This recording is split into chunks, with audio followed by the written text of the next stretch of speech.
ಪ್ರಶ್ನೆಗಳಿರ್ತದೆ. 45 ತಂಡ ಕೇಳಿದ್ರ, ಇಲ್ಲ ದರ್ಶನ್ ಅವರ ಅಭಿಮಾನಿ ಹೇಳಿದ್ರ, ಮತ್ತೆ ಪೈರಸಿ ಹೇಳಿದ್ರ, 3 ಪ್ರಶ್ನೆಗಳು. ಓಕೆ, ಈಗ ನಿಮ್ಮ ಎಷ್ಟು ಮೆಚರ್ಡ್ ನೀವು? ಮೆಚರ್ಡ್ ತಾನೆ, ಬುದ್ಧಿ ಇದಲ್ಲ. ಪ್ರತಿ ಕಡೆ ಕೂತಲ್ಲಿ 45 ಹೊಗಳ್ತೀನಿ, ತಮ್ಮ ಅಂತೀನಿ. ಶಿವಣ್ಣನ ಬಗ್ಗೆ ಯಾವತ್ತೋ ಯಾರೋ ಅಲ್ಲಿ ಕನ್ನಡದ ಬಗ್ಗೆ ಮಾತಾಡಿದ ಕರ್ನಾಟಕದಲ್ಲಿ ಬೆಂಕಿ ಹತ್ಕೊಂಡು ಅವ್ರನ್ನ ಎಳಿಬೇಕಾದ್ರೆ ರಿಪಬ್ಲಿಕ್ ಟಿ ವಿಯಲ್ಲಿ ಕೂತ್ಕೊಂಡು ನಾನು ಮಾತಾಡ್ತೀನಿ ಶಿವಣ್ಣನ ಬಗ್ಗೆ. 45 ಬಗ್ಗೆ ಮಾತಾಡ್ತೀನ? ಹಾಂ, ಅರ್ಜುನ್ ಬಗ್ಗೆ ಮಾತಾಡ್ತೀನ? ದಯವಿಟ್ಟು ಶಿವಣ್ಗೆ ಹೋಗಿ ಕೇಳಿ, ಸುದೀಪ್ ಅವ್ರು ನಿಮ್ಗೆ ಆಡಿದಂತ ಅವ್ರು ನಕ್ಬಿಡ್ತಾರೆ. ಓಕೆ, ಇನ್ನೊಬ್ಬರು ವಿಚಾರಕ್ಕೆ ಬರ್ತೀನಿ. ಹೆಸರು ತಗೊಂಡ, ಓಕೆ, ಚಿತ್ರರಂಗದಲ್ಲಿ ಬೇರೆ ಕಲಾವಿದರೇ ಇಲ್ವಾ? ಅವ್ರು ಯಾರು ಯಾಕೆ ಅನ್ನಲಿಲ್ಲ ಅವ್ರಿಗೆ ಹೇಳಿದ್ದು ಅಂತ?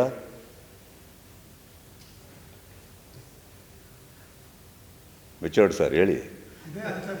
ಚಿತ್ರರಂಗದಲ್ಲಿ ಉಪೇಂದ್ರ ಸರ್ ಇದ್ದಾರೆ, ಶಿವಣ್ಣ ಇದ್ದಾರೆ, ದುನಿಯಾ ವಿಜಯ್ ಇದ್ದಾರೆ, ಗೋಲ್ಡನ್ ಸ್ಟಾರ್ ಇದ್ದಾರೆ, ರಿಷಬ್ ಶೆಟ್ಟಿ ಇದ್ದಾರೆ, ರಕ್ಷಿತ್ ಶೆಟ್ಟಿ ಇದ್ದಾರೆ, ಧ್ರುವ ಸರ್ಜಾ ಅವರಿದ್ದಾರೆ, ಯಶ್ ಇದ್ದಾರೆ.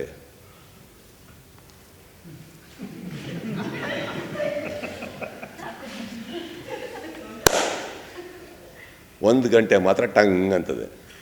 ಇದು ಆ ದೇವಸ್ಥಾನಕ್ಕೆ ಹೋಗಿ ನೀವು ಕೇಳಬೇಕು, ಯಾಕೆ 5 ಸತಿ ಪೂಜೆ ಮಾಡಿದ್ರಿ ಅಂತ ನನಗೆ ಗೊತ್ತು. Let me tell you sir, I will come to 45. Be little matured. ನಿಮ್ಮ ಹತ್ರನೇ ಆನ್ಸರ್ ಇದೆ ಸರ್. ನೀವು ಕೇಳೋದಿಲ್ಲ ಪ್ರಶ್ನೆಗೆ ನಾನೇ ಉತ್ತರ ಕೊಡ್ತೀನಿ. ಇವಾಗ ಓಕೆ, ಅಲ್ಲ ಅಷ್ಟು ಅವತ್ತು ಕಮಲ್ ಹಾಸನ್ ಅವ್ರ ವಿಚಾರದಲ್ಲಿ ನಡೆದಾಗ ನನಗೆ ಅವಶ್ಯಕತೆ ಆಯ್ತಾ ಮಾತಾಡೋದು?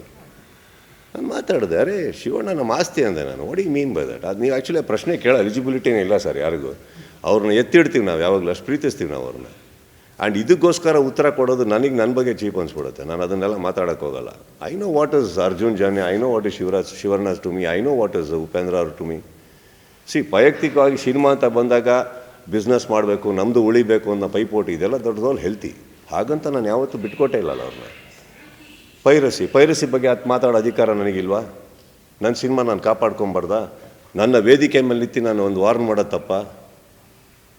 ಈಗ ನಾನು ಕೇಳ್ತಾ ಇದ್ದೀನಿ, ಎಲ್ಲೋ ಅವ್ರು ಹೇಳಿರೋದಕ್ಕೆ ಈ ಥರ ಹಿಂಗೆ ಅನ್ಬೇಕಾದ್ರೆ ದಯವಿಟ್ಟು ನೀವು ಸ್ಪಷ್ಟತೆ ಅಲ್ಲಿ ತೊಗೊಳ್ಳಿ, ಯಾರಿಗೆ ಹೇಳಿದ್ದು ನೀವು ಅಂತ. You have to take that ಆನ್ಸರ್ನು. ನೀವು ಅಲ್ಲಿ ಅಡ್ಗೋಡೆ ಮೇಲೆ ದೀಪ ಇಟ್ಟಂಗೆ ಹೇಳ್ಬಿಟ್ಟು ಹೋಗ್ಬಿಟ್ರೆ ನೀವು ನನಗೆ ಕೇಳಿದ್ರೆ ಈಗ ನಾನು ರಿಯಾಕ್ಟ್ ಮಾಡೋಣ? ಓಕೆ, ನೀವು ಕೇಳೋ ತನಕ ನಾನು ರಿಯಾಕ್ಟ್ ಮಾಡೋಣ? Because I don't feel it is for me.